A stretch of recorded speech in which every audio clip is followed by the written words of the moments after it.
Hello guys, it's me Tanu. Welcome to my YouTube channel study with Tanu. आज हम book 12th fail के second part की बात करेंगे। फर्स्ट पार्ट हम पहले ही सुन चुके हैं, तो बिना देर किए चलिए हम सेकंड पार्ट स्टार्ट करते हैं। रात बीत चुकी थी, सुबह हो चुकी थी। कल की बेबसी ने जो आंसू बहाए थे वह आज सूख चुके थे। जिन सपनों को लेकर नया व्यवसाय शुरू किया था वह सपना टूट चुका था। पिछले 1 महीने से आर्थिक रूप से कमजोर परिवार को संभालने की कोशिश की जा रही थी, पर अचानक सब बिखर गया। मनोज चाहता था कि कोई उसके मन में उमड़ घुमड़ कर रहे तूफान को थाम ले। वह अपने दोस्त राकेश के घर चला गया। उसने बिना भूमिका के अपने मन के क्रोध को राकेश से कहना शुरू किया। जो लोग मेहनत करके ईमानदारी से 2 वक्त की रोटी कमाना चाहते हैं, उनको ही पकड़ के थाने में बंद कर दिया जाता है। पुलिस ऐसा सुलूक करती है जैसे हम चोर लुटेरे हों। जिसके पास 5-5 बसें हैं, पैसा क्या है उन जैसे सड़क उनके बाप की है। गरीब अपना टेम्पो न चलाए। इतना कहकर मनोज ने राकेश को कल की पूरी कहानी कह सुनाई।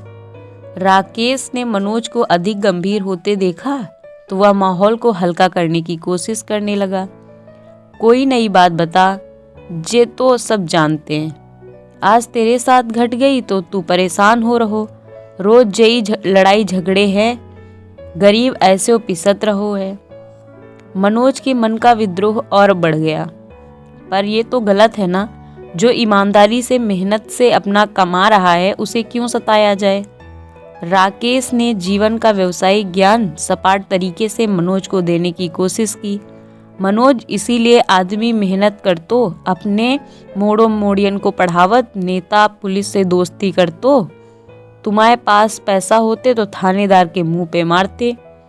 तुम्हें नेता विधायक कलेक्टर एएसपी जानते तो वे पुलिस से तुम्हारी सिफारिश कर देते। पर तुम तो हो ठन ठन गोपाल। कोई ना जानतो तुम्हें, ना तुम जानते काहू को। मनोज को यह कड़वी बात पसंद नहीं आई। मतलब पुलिस की कोई जिम्मेदारी नहीं है कि झूठे केस ना बनाए, गरीबों पर अत्याचार ना करे। वह नियम और सिद्धांतों की बात ही पकड़े हुए था। लेकिन राकेश ने कठोर सच्चाई उसके सामने रख दी। तेरे जैसे लोग गाड़ीबाजी ना कर सकत, सवारी बिठाने के चक्कर में गोली भी चल सकत। पिछले महीना जौरा पुलिस पे चली होती ना गोली, एक टेम्पो वाले की जांग में घली होती। तू रहन दे। लड़ाई झगड़ा पुलिस कचहरी सड़क पे मारपीट जे तेरे बस की बात ना है। मनोज कल से जिस घटना के कारण इतना परेशान था, उस घटना को राकेश ने बहुत ही चलताऊ और रोजमर्रा की घटना का नाम लिया। पर थानेदार की शक्ल याद करके मनोज को अभी भी क्रोध आ रहा था। पर मैं उस थानेदार को भूल नहीं सकता। राकेश भी अपने सिद्धांत पर डटा रहा। तो ना भूल, सब थानेदार ऐसे ही होते हैं, राजा हरिश्चंद्र ना होते हैं। कुछ अच्छे भी होंगे जो सही काम करते होंगे, झूठे केस नहीं बनाते होंगे, कानून के रक्षक होते होंगे। मनोज ने मन में कल्पना की। मनोज की व्यथा अंधकार में प्रकाश की खोज कर रही थी। कहीं से तो वो आश्वासन चाहता था कि न्याय की पक्षधरता अभी भी जिंदा है, पर राकेश उसे यह तसल्ली किसी तरह देने को तैयार ना था। अच्छे थानेदार मैंने तो सुने ना, पर मैंने सुनो है कि एसडीएम दुष्यंत सिंह गरीबन की सुनतो है, ईमानदारी से काम करतो है। बड़ी तारीफ सुनी है। तू तो एसडीएम दुष्यंत सिंह से मिल ले, हो सकत है टेम्पो छूट जाए। मनोज को राकेश की यह सलाह पसंद आई। दुष्यंत सिंह के नाम से उसे उम्मीद दिखने लगी। जौरा तहसील कार्यालय में भीड़ बढ़ने लगी थी। मनोज और कमलेश अपना टेम्पो छुड़वाने के लिए एसडीएम दुष्यंत सिंह से मिलने तहसील पहुंच गए। मनोज को समझ नहीं आ रहा था कि वो टेम्पो छुड़वाने के लिए कैसे सिफारिश करेगा। संकोच के कारण उसकी हिम्मत नहीं हो रही थी। दुष्यंत सिंह तो उसकी कमेंट्री की तारीफ कर रहे थे, उसे योग्य मान रहे थे। टेम्पो की सिफारिश करने पर तो उसकी असलियत ही खुल जाएगी। मनोज यह सोच ही रहा था कि दरबान ने उसे एक पर्ची पकड़ा दी, जिस पर अपना नाम और एसडीएम से मिलने के कारण का पता लिखना था। उसने पर्ची पर अपना नाम लिख दिया, लेकिन मिलने का कारण, कॉलम में टेम्पो छुड़वाना है, वह ऐसा नहीं लिख सका। उसे लग रहा था कि ऐसा लिखने से दुष्यंत सिंह उसे मिलने के लिए अंदर बुलाएंगे ही नहीं। मनोज उनकी नज़रों में योग्य ही बना रहना चाहता था, इसलिए उसने पर्ची पर मिलने का एक अलग ही कारण लिख दिया, कैरियर और पढ़ाई पर चर्चा करना है। मनोज को लगा कि ऐसा लिखने से दुष्यंत सिंह उसे पढ़ाई में होशियार स्टूडेंट समझेंगे और अच्छे से बात करेंगे। उसने सोचा कि मौका मिलते ही वह उनसे टेम्पो छुड़वाने की बात भी कर लेगा। मनोज इसी उधेड़-बुन में गेट पर खड़ा रहा कि उसे अंदर बुला लिया गया। अंदर उसने देखा कि दुष्यंत सिंह एक ऊंचे डाइस पर के पीछे बैठे हैं। उनका रीडर आज के केस की फाइलें उनके टेबल पर रख रहा है। दुष्यंत सिंह ने मनोज को देखकर अपने स्टाफ से कहा, ये मनोज है, जौरा का बेस्ट कमेंटेटर। प्रशासन और वकीलों के बीच होने वाली अगले संडे के मैच में मनोज ही कमेंट्री करेगा। मनोज को ये उम्मीद नहीं थी कि उसे इतनी इज्जत मिलेगी। उसका मन गर्व से भर गया। कमलेश भी मन ही मन अपनी खुशी छुपा न सका और फुसफुसाते हुए उसके कान में बोला, मुझे लगता है कि अपनो टेम्पो छूट जाएगो, एसडीएम तो तोए जानत है। मनोज ने उसे चुप रहने का इशारा किया। तभी दुष्यंत सिंह ने कहा, आज पहली बार कोई मेरे पास बिना सरकारी काम के आया है, नहीं तो यहाँ बंदूक के लाइसेंस या जुआ सट्टा में पकड़े गए लोगों को छुड़ाने की सिफारिशों के लिए ही लोग आते हैं। इतना कहकर वह हंसते हुए फाइल देखने लगे। रीडर फाइल की ओर इशारा करते हुए बोला, सर ये बागचीनी थाने का केस है, शांति भंग करने का। बागचीनी थाने के थानेदार यादव ने शांति भंग करने के अपराध में एक 40 साल के आदमी को पकड़ लिया था। एक दिन के अरेस्ट के बाद आगे प्रतिबंधात्मक कार्यवाही के लिए उसे एसडीएम कोर्ट में प्रस्तुत किया गया। एसडीएम को यह निर्णय लेना था कि पकड़ा गया व्यक्ति वास्तव में अपराधी है या नहीं। दोनों भाइयों ने देखा कि बागचीनी थाने का थानेदार एसडीएम को सैल्यूट करके खड़ा रहा। इसी थानेदार ने टेम्पो को पकड़वाया था। इसी थानेदार की शिकायत लेकर दोनों आए थे। एसडीएम ने थानेदार से पूछा, बताइए थानेदार साहब, क्या मैटर है?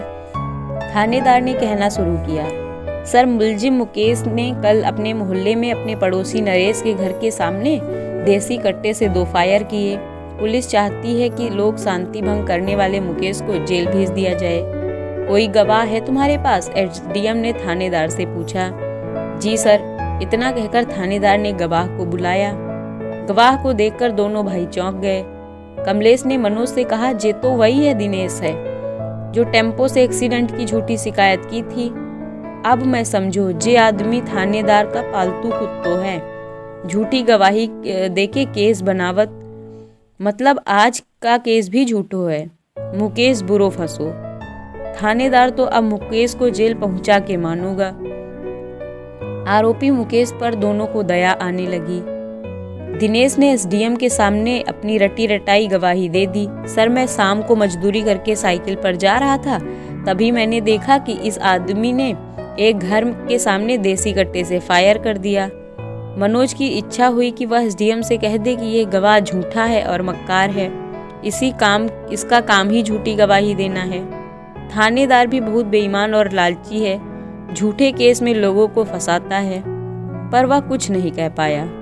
एसडीएम ने आगे की कार्यवाही जारी रखते हुए आरोपी मुकेश से पूछा, तुम्हें अपनी सफाई में कुछ कहना है मुकेश, या तुम्हें जेल भेज दें? एसडीएम की बात सुनकर थानेदार के चेहरे पर चमक आ गई, लेकिन मुकेश डर के मारे थर-थर कांपने लगा।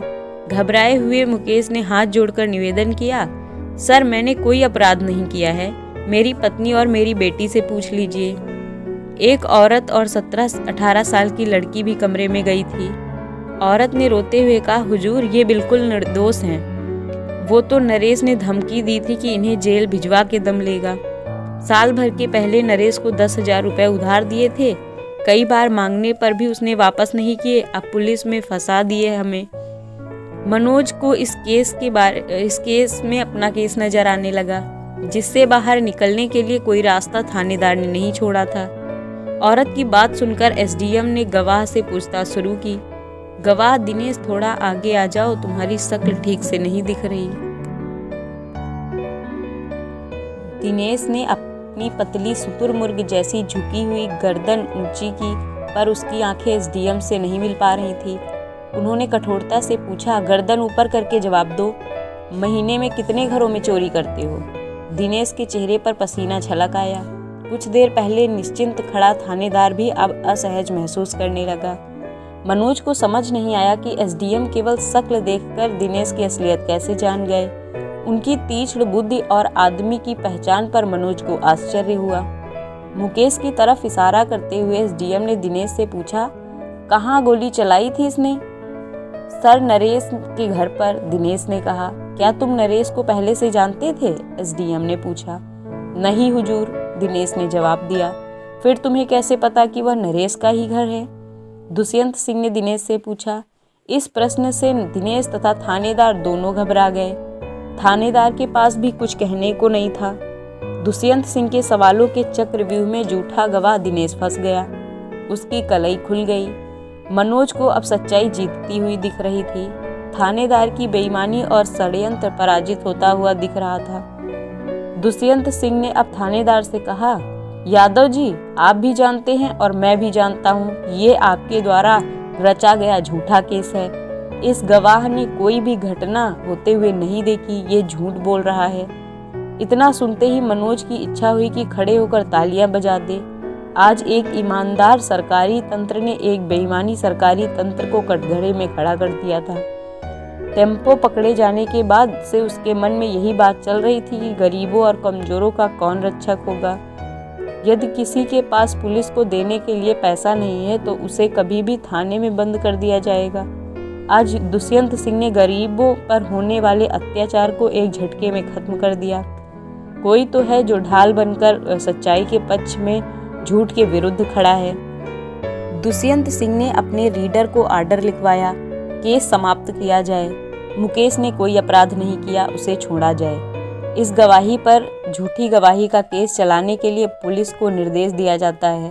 पुलिस विभाग को लिखा जावे कि थानेदार यादव को फैब्रिकेटेड केस के लिए डिपार्टमेंटल इंक्वायरी चलाई जाए। इतना कहकर उन्होंने केस की ऑर्डर शीट पर साइन करते हुए फाइल रीडर के पास अपनी टेबल के नीचे पटक दी। मनोज इस केस को देखकर अभिभूत हो गया। उसे उम्मीद नहीं थी कि इतनी जल्दी व्यक्ति सच और झूठ का निर्णय कर सकता है। इतनी जल्दी किसी झूठे और मक्कार आदमी को सजा नहीं मिल सकती। इतनी जल्दी किसी सच्चे और मजबूर आदमी को न्याय नहीं मिल सकता। वह अपनी टेम्पो की सिफारिश मनोज अपने टेम्पो की सिफारिश को भूल गया। वह तो आनंद और आश्चर्य की अलग ही दुनिया में पहुंच गया था। मनोज, तुम अपने कैरियर के बारे में बात करना चाहते थे? दुष्यंत सिंह उसके आने का कारण भूले नहीं थे। जी सर, मनोज ने जैसे किसी स्वप्न से जागते हुए कहा। क्या लक्ष्य है तुम्हारा मनोज? तुम क्या बनना चाहते हो? दुष्यंत सिंह ने पूछा। सर, मैं आपके जैसा बनना चाहता हूँ। दुष्यंत सिंह के सम्मोहन के जादू में बंधे मनोज के मुंह से निकल पड़ा। पर 12th फेल मनोज को नहीं पता था कि कैसे बनते हैं एसडीएम। वह तो उस समय पद के आकर्षण में बंध सा गया था। बहुत बढ़िया, लक्ष्य हमेशा ऊंचा बनाना चाहिए। अगर कोई गुणवान ठान ले तो कुछ भी असंभव नहीं है। किस क्लास में पढ़ते हो तुम? कुछ देर सपनीली डगर पर जाने वाले मनोज को दुष्यंत सिंह के अचानक कठोर कांटों वाले यथार्थ पर ला पटका। सर, अभी अभी 12वीं की परीक्षा पास की है। मनोज ने अपने आदर्श से झूठ बोल दिया। उसे लगा कि यदि वो सच बोलेगा तो कुछ ही दिनों पहले वो 12th में फेल हुआ है और टेम्पो छुड़वाने की सिफारिश करने आया है, तो शायद वह अपने पास बैठने के लिए भी ना कहते। अपनी हीनता को झूठ के सहारे वह मिटाना चाह रहा था। मनोज स्टेट सर्विस में जाने के लिए पीसीएस की परीक्षा देनी पड़ती है। पीएससी में सेलेक्ट होकर डिप्टी कलेक्टर बनते हैं। सब डिवीजन में काम करने वाले डिप्टी कलेक्टर को एसडीएम कहते हैं। दुष्यंत सिंह ने बहुत सरल तरीके से उसे समझाया। सर, कैसे पास करते हैं पीएससी? मनोज किसी रहस्यमयी राह पर आगे बढ़ रहा था। अपनी पसंद के 2 विषय लेकर परीक्षा देनी पड़ती है, साथ में जनरल नॉलेज का भी पेपर होता है, दुष्यंत सिंह ने कहा। मनोज को ये जानकर अच्छा लगा कि पीएससी में गणित और अंग्रेजी का बहुत बड़ा रोल नहीं है। दुष्यंत सिंह ने बताया कि उन्होंने मैकेनिकल से इंजीनियरिंग करने के बाद हिंदी साहित्य और इतिहास विषय लेकर पीएससी परीक्षा पास की थी। इसके बाद वह पीएससी की परीक्षा पद्धति और पढ़ाई के तरीके के बारे में देर तक मनोज को बताते रहे। कुछ महीने पहले 12th में फेल हुए निराश मनोज को दुष्यंत सिंह ने दूर झिलमिलाता हुआ धुंधला सा सपना सौंप दिया था, पर उस सपने में बसे बसाए वह अपने घर लौट आया। टेम्पो को छिड़ाने की कोई सिफारिश नहीं हो पाई। कमलेश पूरे रास्ते उसे गालियां दे रहा था। उत्साहित मनोज राकेश के घर पहुंच गया। विष्णु भी वहां बैठा हुआ था। मनोज ने अपने मन की इच्छा राकेश से कह दी। राकेश, मेरी इच्छा दुष्यंत सर जैसा एसडीएम बनने की है। राकेश भैंस का गोबर उठाकर डलिया में डालते हुए मनोज से बोला, तो बन जाएगो, उसमें कौन सी बड़ी बात है। ऊपर से कऊ ना आवत, आदमी ही बनते हैं एसडीएम। विष्णु को कुछ दिन पहले ही 12th फेल हो चुके मनोज के मुंह से इतनी बड़ी इच्छा सुनकर हंसी आ गई। वह जोर जोर से ताली बजाकर हंसने लगा। फिर उसने दोनों को सुनाते हुए कहा, मनोज, तू अपनी औकात में रहकर बात कर। डिप्टी कलेक्टर तो बहुत बड़ी बात है, तू तो क्लर्क भी नहीं बन सकता। 12th पास नहीं कर पाए तुम, चले डिप्टी कलेक्टर बनने। आदमी को उतने बड़े सपने ही देखने चाहिए जितनी उसकी हैसियत हो। विष्णु के मनोज के मन में पहले से पल रहे सपने को चकनाचूर करने की कोशिश की। यह बात सुनकर मनोज का सपना भंग हो गया। उसे लगा कि जो लड़का 12th में ही फेल हो गया, क्या वो इतने बड़े सपने देखने का हकदार है। निराश मनोज ने सर झुका लिया, लेकिन राकेश विष्णु की बातों से अप्रभावित रहा। उसने गोबर की दूसरी खेप डलिया में डालते हुए कहा, मैं तो अभी भी कहूँगा कि आदमी मेहनत करेगा तो कच्छू भी बन सकता है। विष्णु को राकेश की बात में अपनी पराजय महसूस होने लगी। उसने राकेश पर व्यक्तिगत आक्रमण करने का मन बना लिया। राकेश, तू क्या जाने पढ़ाई लिखाई क्या होती है, तू तो गोबर उठा। मैं 12th में फर्स्ट क्लास पास हुआ हूँ। जब मैं डिप्टी कलेक्टर बनने की सोच नहीं पा रहा तो ये 12th फेल मनोज कैसे बन पाएगा डिप्टी कलेक्टर। लाखों लोग बैठते हैं परीक्षा में, तब बड़ी मुश्किल से 15-20 डिप्टी कलेक्टर बनते हैं। विष्णु की बात सुनकर मनोज के मन में कुछ देर पहले आया उम्मीद का झिलमिलाता प्रकाश अचानक दूर हो गया। विष्णु ने अपने विचारों से मनोज के मन में कुछ देर पहले उत्साह के तूफान को ठंडा कर दिया। मैं तो अनपढ़ गवार हूँ, मोए तो समझ ना आवत, जो आवत है बोल देत हूँ, तू बुरो ना मान विष्णु। राकेश ने पराजय स्वीकार के भाव में कहा। अपनी विजय से प्रसन्न विष्णु ने मनोज को सलाह दी, देख मनोज, तू इस जन्म में तो 12th पास ना कर पावेगो, इसलिए मैं तुझे एक ही सलाह दूंगा कि अपने गांव में नाश्ते की अच्छी सी दुकान नहीं है। समोसे, मंगोड़ों और जलेबी की बहुत डिमांड है। गांव में टेम्पो चलाने से अच्छा काम है कि मंगोड़े बना ले। कुछ दिन जौरा के बाबूलाल मंगोड़े वाले के यहाँ से ट्रेनिंग ले और फिर अपने यहाँ दुकान खोल लेना। राकेश की भैंस खेत में चारा खाने गई थी। भरपेट चारा खाने के बाद वह गर्दन घुमाते हुए वापस आ गई। भैंस के पीछे पीछे उसका बच्चा भी उछलता हुआ आ गया। राकेश ने विष्णु के उतावलेपन को कम करने के उद्देश्य से कहा, विष्णु, तू परेशान ना हो, सब ठीक हो जाएगा। तू एक काम कर, रूपा को खूंटे से बांध दे, तब तक मैं इसके बच्चे को पानी पिलाए देता हूँ। अपनी विजय से प्रसन्न विष्णु भैंस को खूंटे से बांधने लगा। भैंस ने राकेश के स्थान पर अपरिचित विष्णु को देखा तो बिगड़ गई। उसने अपनी गर्दन हिलाई और विष्णु को सींग से मारने के लिए झपटी। विष्णु इस अप्रत्याशित आक्रमण से संभल नहीं पाया और पीठ के बल गिर पड़ा। राकेश और मनोज भी इस दुर्घटना की आशंका नहीं थी। जब उन्होंने देखा कि विष्णु जमीन पर चित्त पड़ा है तो दोनों ने लपक कर उसे उठा लिया। विष्णु की सांसें तेज चलने लगी। होश में आते ही उसने पूरी घटना का जिम्मेदार राकेश को घोषित कर दिया और उसे खरी खोटी सुनाने लगा। राकेश ने मंद मंद मुस्कुराते हुए अपनी सफाई दी। शुरू में 2-3 बार तो मुझे भी पटक दिया था रूपा ने, पर धीरे धीरे पहचानने लगी। अब तो इतनी होशियार हो गई है कि खेत से चारा खा के इतनी दूर अकेले ही घर आ जाती है। इतना कहकर राकेश भैंस की गर्दन पर हाथ फेरता हुआ दिखा। भैंस काफी देर तक राकेश का प्यार भरा स्पर्श महसूस कर रही थी। विष्णु ने भैंस पर अभी भी लगातार अभ्यास से अपने घर पहुंचने को रास्ता पहचानना सीख गई। जानवर भी लगातार एक ही काम करते हैं तो सीख जाते हैं, तो हम फिर भी आदमी हैं। आदमी के लिए कुछ भी कठिन काम ना है। करत करत अभ्यास से जड़मति होत सुजान, रसरी आवत जात है, सिल पर होत निशान। राकेश ने एक आक्रामक विराम के बाद मन में बहुत देर से रुकी हुई बचपन में पढ़े दोहे के माध्यम से अपनी बात कह दी।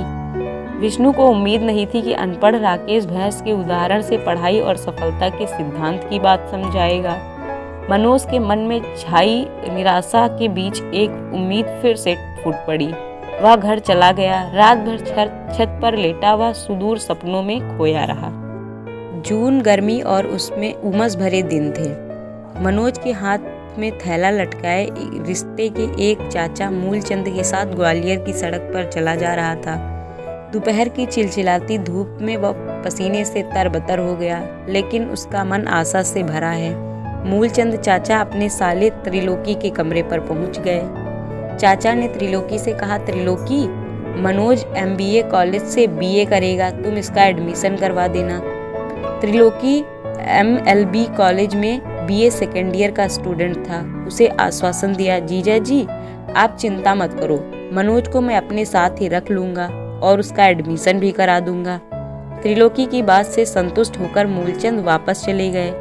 गणित में 12th फेल होने के बाद मनोज ने दोबारा 12th की परीक्षा इतिहास, हिंदी साहित्य, राजनीति शास्त्र विषय को लेकर 55% से पास कर ली थी। अंग्रेजी में पासिंग मार्क्स आ गए थे। ग्वालियर आते समय माँ ने उसे 2000 रुपए दिए थे। पिता पिछले 1 साल से केवल एक बार गांव आए थे। टेम्पो कोर्ट के आदेश के इंतजार में अभी भी थाने से बाहर पड़ा हुआ था। मनोज का एडमिशन MLB कॉलेज में हो गया।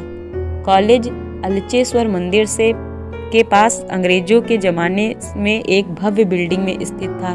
त्रिलोकी ने बताया कि अटल बिहारी वाजपेयी भी इस कॉलेज के छात्र रहे हैं। मनोज इतने बड़े और प्रसिद्ध कॉलेज में पढ़ने के कारण अपने आप को खुशनसीब मान रहा था। त्रिलोकी का कमरा ललितपुर कॉलोनी में शंकर चौक के पास था, जहां से कॉलेज नज़दीक ही था। मनोज त्रिलोकी के कमरे पर ही रहने लगा। कॉलेज में पढ़ाई का अच्छा माहौल था। शुरू में सब विद्यार्थी एक दूसरे से अपरिचित थे, लेकिन धीरे धीरे वह एक दूसरे को जानने और पहचानने लगे थे। मनोज ने देखा कि कॉलेज में 2 तरह के लड़के हैं। एक वे जो आसपास के गांव से आए हैं। विकास भदौरिया, रविकांत द्विवेदी इसी वर्ग के छात्र थे। दूसरा वर्ग उन लड़कों का था जो ग्वालियर के पास ही रहने वाले थे। आर्थिक रूप से यह लड़के गांव के लड़कों से अधिक समृद्ध थे। ये लड़के स्कूटर या हीरो पुक से कॉलेज आते थे। अमित दीक्षित और मनीष इस वर्ग के छात्र थे। इन छात्रों में एक खासियत और थी। ये सभी छात्र पहले गणित और बायोलॉजी के छात्र थे। PET MTE में असफल होकर BA की परीक्षा में कूदे थे। आज क्लास खाली थी। पेड़ के नीचे चबूतरे पर इन दोनों ग्रुप्स के लड़कों का जमवाड़ा लगा हुआ था। सभी का परिचय आपस में हो चुका था, पर आज लड़कों के इतिहास पर चर्चा चल निकली। किसी ने पूछा तो शहरी लड़के मनीष ने जवाब दिया, 12th में मेरा बायोलॉजी सब्जेक्ट था, 75% आए थे मेरे, पर मेडिकल एंट्रेंस में नहीं हुआ, इसलिए BA करने लगा। मैं अब PCS की तैयारी करूंगा। विकास भदौरिया ने अपने करियर की अलग प्लानिंग की थी। उसने अपने घुंघराले बालों पर हाथ फेरते हुए कहा, मेरा सपना तो टीवी पर रिपोर्टिंग करने का है। देश दुनिया की बड़ी खबरों को कवर करने वाला रिपोर्टर बनना चाहता हूँ। एक दिन तुम लोग मुझे टीवी पर जरूर देखोगे। भदौरिया की बात सुनकर मनोज ने उत्साहित होते हुए कहा, तुम जरूर बनोगे, मेरी शुभकामनाएं तुम्हारे साथ हैं। मनोज की शुभकामनाएं सुनकर भदौरिया ने उत्साहित होते हुए कहा, धन्यवाद मनोज भाई। रविकांत द्विवेदी इंग्लिश लिटरेचर का विद्यार्थी था। वह लेक्चरर बनना चाहता था। अब मनोज की बारी थी। उसने सोचा कि यहाँ तो सभी लड़के होशियार हैं, अधिकतर तो 12th में फर्स्ट क्लास रहे हैं। एक तो वह गांव से आया है, वैसे भी ये शहरी लड़के सीरियसली नहीं ले रहे होंगे उसे। यदि वह ये बता दे कि 12th में आर्ट के 55% थे, उसके पहले गणित में वो एक बार फेल हो चुका है, तो इतने होशियार लड़कों के ग्रुप में उसे कोई खड़ा भी नहीं होने देगा। अच्छे लड़कों का साथ ही उसकी तरक्की का रास्ता बनेगा, ऐसा वह जानता था। इसलिए उसने अपने दोस्तों से कहा, 12th मैंने भी गणित से किया है, पर परसेंट थोड़े कम रह गए थे, 65% आए थे। मनोज की हिम्मत 70% तक नहीं पहुंच पाई। उसने 65% से संतोष किया और महसूस किया कि वह इस ग्रुप के नज़दीक आ गया है। वह जानता था कि यहाँ कोई उसकी मार्कशीट नहीं देखेगा, इसलिए झूठ बोलने के बाद भी पोल खुलने का कोई खतरा नहीं है। एक शहरी लड़के अमित दीक्षित ने तो जैसे धमाका कर दिया। उसने सभी को संबोधित करते हुए कहा, PSC का स्तर मेरे लायक नहीं है, मैं तो IPS बनूंगा।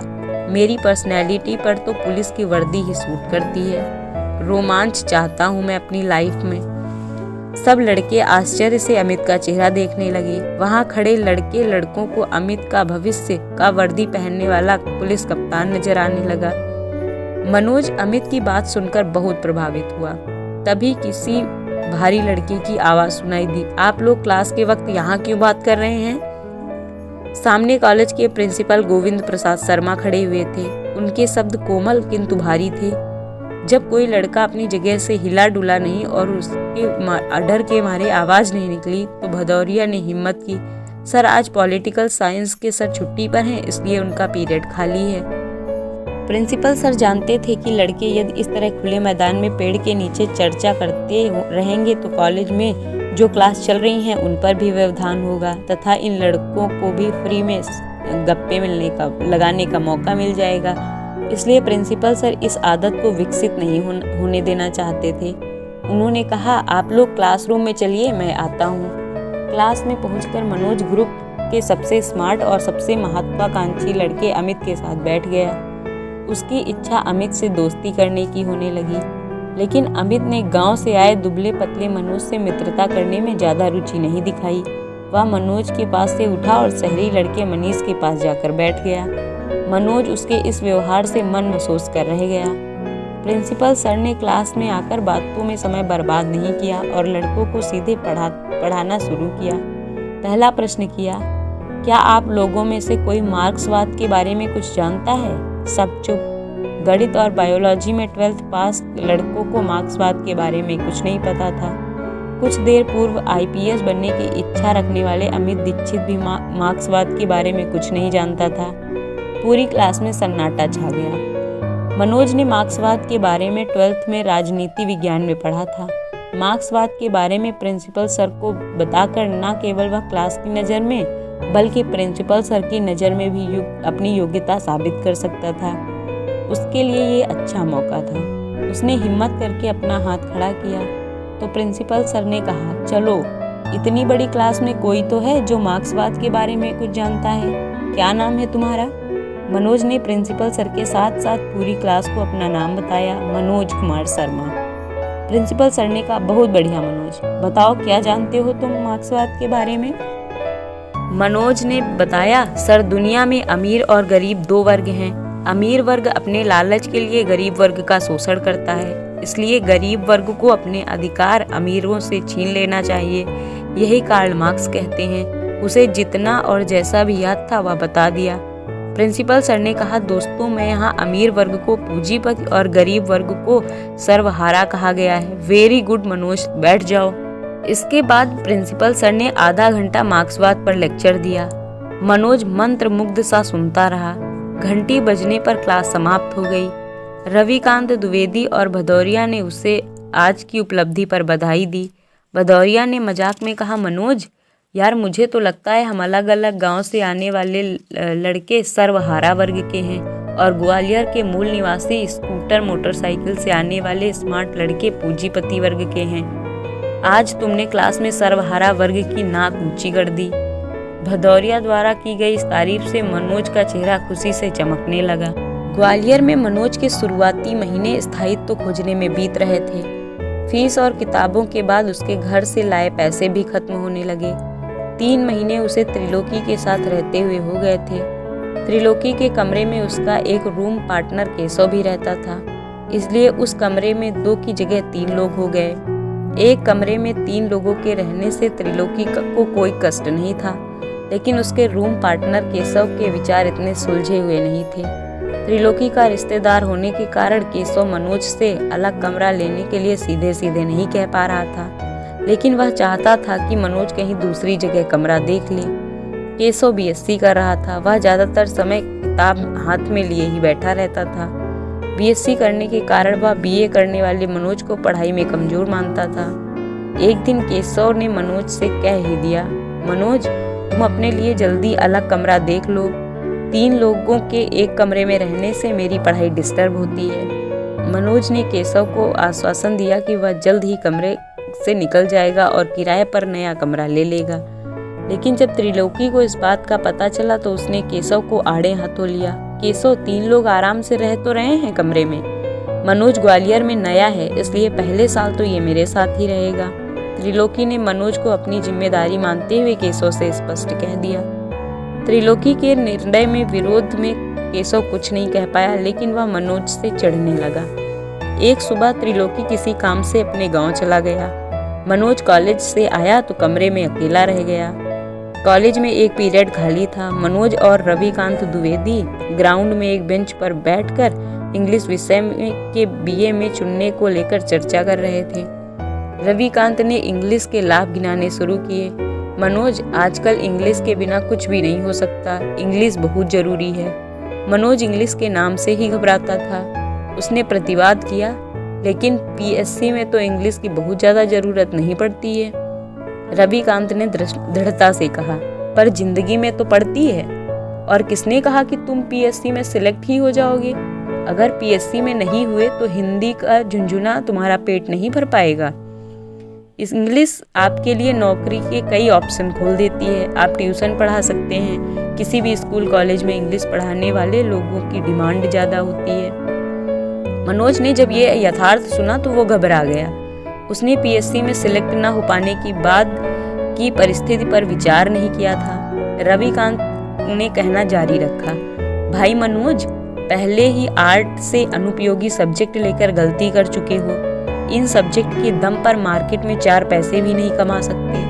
अब कम से कम इंग्लिश बची है, जिसे अच्छे से सीखकर अपना भविष्य कुछ तो सुरक्षित कर ही सकते हो। मार्केट आधारित भविष्य के हिसाब से उसने कुछ भी गलत नहीं कहा था। इसलिए रविकांत से प्रभावित होकर उसने हिंदी साहित्य और इतिहास के साथ बीए में एक सब्जेक्ट इंग्लिश लिटरेचर रखने का निर्णय ले लिया। चर्चा में शाम के 4 बज गए। कमरे पर पहुंचकर उसने देखा कि वहां ताला लगा हुआ है। वह वहीं बैठकर केशव का इंतजार करने लगा। इंतजार करते करते 2 घंटे बीत गए तो उसे केशव की चिंता होने लगी। पास ही रहने वाले केशव के एक दोस्त के घर जाकर मनोज को पता चला वह तो अपने गांव डबरा चला गया है।